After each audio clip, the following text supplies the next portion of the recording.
Welcome back, Legionnaires, and today we're going to talk about getting into your very first tournament of 40k.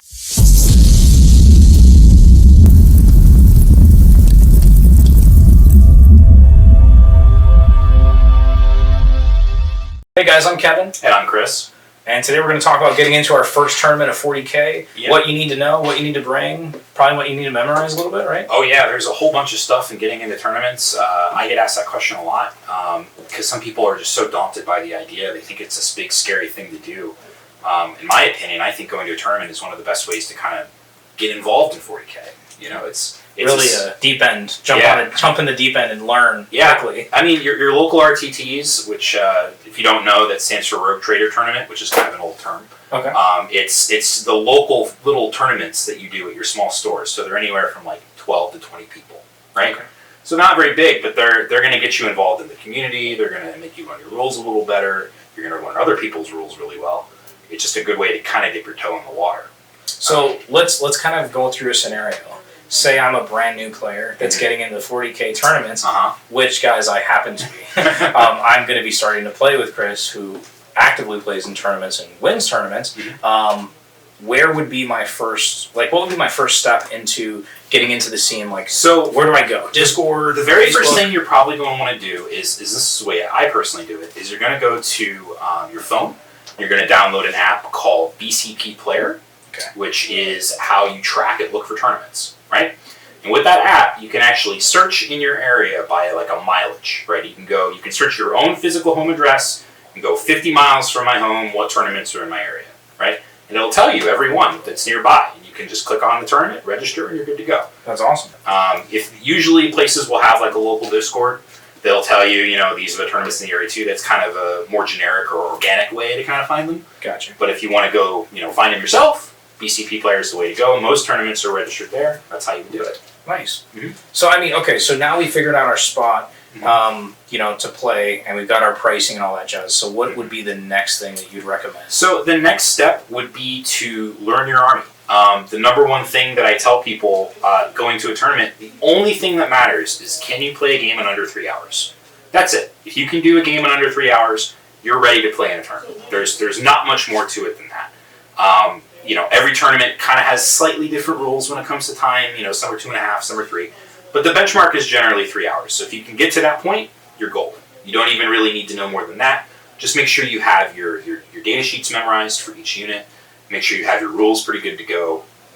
Have your codex or something printed out to show what you're doing. Have your army list ready to go. You're going to have to print that out, and you're going to put it up on BCP, number one. Number two, you're going to want to print it out, maybe one copy just for your opponent.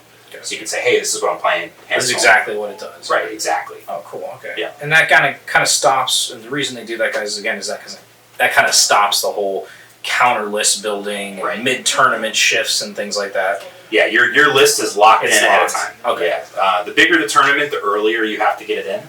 I'm sure LVO is months out. I don't think no. They have their cutoff is usually, I think, 3 or 4 days ahead of the tournament. Okay, that's not terrible. Yeah, an RTT is the day before. Oh, yeah. Wow. But they'll tell you in the rules what the cutoff for any changes to the game might be, because we know 40k is a rapidly evolving game, right? Of course, yeah. So the rules change every couple months. Something might get updated. Points change. They'll say the rules cutoff is this day. Gotcha. So if a data slate comes out the day after that cutoff, like LVO, where the data slate LVO hit the day before something, data slate hit, LVO hit, right? It was crazy, and it threw everybody off, changed everything right away, which is cool in a sense, guys. It keeps the game fresh and things like that. I guess the next question is what do we want to bring? Obviously, we want. So there's a number of tools you want to bring with you. Number one, obviously, is a tape measure.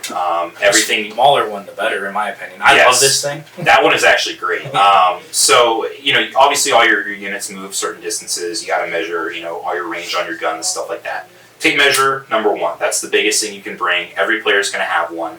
It's important. Number two would be some dice. I personally recommend having 2, sometimes 3 sets of dice of different colors. One for primarily rolling your attacks or stuff like that. Another set of dice for tracking wounds, ideally a different color so you can kind of tell them apart. And I keep a third set of dice just to mark terrain and mark distances and stuff like that. So if you want to, if you're bringing in a deep strike, right? You can mark your 9-inch bubbles. Measure it out, put the dice down. Yeah, like borrow a finger, put the dice down. After. Exactly. Yeah. So you want something just to kind of keep track of like information. Maybe. Other than that, there's some tools that you should definitely have. As a pencil, a pen or pencil. I'm old school, but you can use your phone too. So there is, just as to sidetrack a little bit, mentioning the pencil. There's an app called Tabletop Tactics. So good. That I would highly recommend. You showed me that, and I was like, life-changing. Right. So that app, what it does is it tracks your whole game. That's so awesome. Yeah, it even has it, if you're playing, in tournaments, they're going to have it by letter for each round, like, mission H, mission O, whatever, You can use that app and just punch that mission in. It tells you everything, chilling reign, taking hold, blah, blah, blah, puts it all in. It asks you what army you're playing, what army they're playing, and then it tracks everything. And it'll even like randomize your objectives and secondaries and things like that too, which are so good. You don't even need the cards. Like it's perfect. Yeah, it's a great tool. But yeah, pencil if you want to go old school. If they are somehow tracking the tournament with written paper, which I haven't actually seen, but it can happen. Everything's digital now, right? I just like to have it as a reference point too. But phone is so much better. Another nifty thing that you can have is we actually have these in our store. These are battle shock markers. So one side of it says a test is needed. So if you get something below half, you can remind yourself or your opponent that this unit needs to take a battle shock.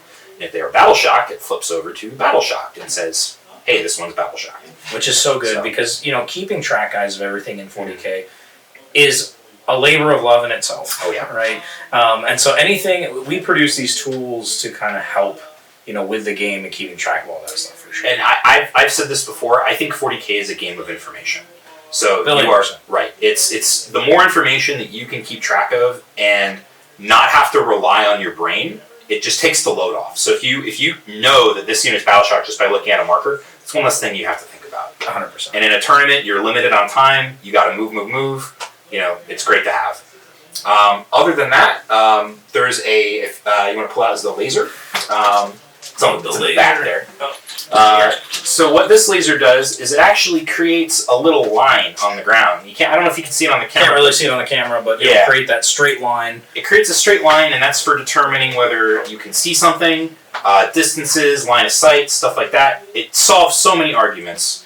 We sell this on the site, but this is the ultimate argument solver. Oh, yes. I mean, Chris showed this to me, I think the first time you ever played it. Like a year, it was a while ago. And I instantly bought one. We sell it on our site. It's pretty cheap, guys. It's worth the $9 or $8. It's super cheap. Army Painter, great company. Hands down, get one. Yeah, because, we've all been there if you played a game of 40K. You're like, oh, this guy can see this guy. No, he can't. You just bring out that laser and be like, look, there it is. Argument solved within a second. Don't even have to argue anymore. But other than that, I would just recommend just bringing good attitude, showing up. Just be prepared to learn. Because, trust me, if it's your first tournament, you're going to get humbled. 1,000,000,000%. Yeah. And I think, that's the most important thing. Mm-hmm. I think there's one more thing we're forgetting, though. What's that? We have to transport our army. Yes. And so guys, there's DIY stuff online. You can magnetize your bases. We'll do kind of like a video on that, I think. I think that'll be good. That's a good idea. Yeah. There's a number of ways that you can do it, and I've gone through a few ways of doing it. Like you said, the DIY ways are great. It's so great. I personally own Battle Foam, right? Mm-hmm. It's pricey, guys. It's worth it if you're traveling out of state. Mm-hmm. And I would still recommend that you get the foam when you're traveling on a plane. Yes. Not the Magnarax, but the DIY stuff, you can even DIY foam, guys. It's easy. Yes. So we'll definitely go through that for sure, but a bunch of stuff. I know you have actually made some too yourself. Right? I have. For me, I just took some AC metal and put it down on a plastic tub. I glued it down, wrapped some tape around it so it wouldn't cut me, and then just... Good to go. It took me like maybe 45 minutes to make. But so easy, and probably saved hundreds of dollars because, guys, my 1520 XL is a lot of money. And is it a good case? Absolutely. Love the guys at Battle Foam. Mm-hmm. Is it worth the money? That's up for you to decide. Yeah. If you're thinking about traveling out of state and stuff like that, it's an investment down the road. But for a first tournament, you just need you need something. Bring something. Yeah. Heck, you can even show up with a box. It's not going to be frowned upon, but I like to have my medal secured. Yeah, absolutely. Especially after spending hours painting them or getting them commissioned, and you have more money. You know, I personally just got a Magna Rack, and like I've fallen in love with it. It's great. It has changed my view on 40k. Like setup and teardown for everything now is so much cleaner. Boom, it's in. Yeah, and as soon as you lose a model and it dies, just put it on the rack. You're done. And at the end of the game, you load up and go. Oh yeah, it's great. Speaking of which, guys, we are actually starting our tournament at the end of March. We're shooting for March 30th. Yep. We're going to have a tournament here at CLG. It's going to be 14 players. I'm going to be sending out the announcement probably this weekend. I'm looking forward to that. That's going to be fun. It's going to be super fun. Yeah. It's going to be my first tournament. Chris is actually going to be judging. Yeah. So it'll be very interesting. We hope you guys can come out that are local to Florida or in the area. And we'll probably be blasting that, you said, next week? Weekend? This weekend I'm going to post it up on VCP. I'm going to post it all over the Discords and stuff like that so people know. Perfect. I'm excited. And I think there's one more thing I wanted to kind of touch on. Goonhammer is actually doing the points for the players, right? Yes. So, what's that all about? So Goonhammer is now doing an ELO system for players. So it only tracks things that are GTs and above. Okay. So a little higher than an RTT, which is the one we're doing. So the next level up is a GT, which are about 50 to 60 players usually. Bigger tournaments. Yeah. Bigger tournaments. And they're tracking it by a player-by-player basis where your ELO, if you're familiar with chess, it's your rating gets compared to your opponent's rating, and depending on the delta between the two, your rating will go up or down based on how you play. That's awesome. So it's a really cool system to kind of get a sense of how you're performing. That's great. And then, it probably also, I'm assuming, keeps track of win the losses and things like that. Yeah. And that'll adjust your point values. It does. Okay, so just like Magic, essentially. Exactly. It's the same thing. Yep. Okay. You can. A lot of people track that on their own. The Tabletop Tactics app that I was telling you about actually does that. It tracks that too. There's a lot of ways to do it, but if you want to get big time, then Goonhammer's now doing that too, which is cool. Perfect. Yeah. Well, guys, with that being said, we'd like to end the video on a good note. Like, comment, subscribe as always. Let us know what you guys think of these videos and what you'd like to see. And always shop chaos-legion.com for any of your products. And we'll see you again next time. See you next time, guys.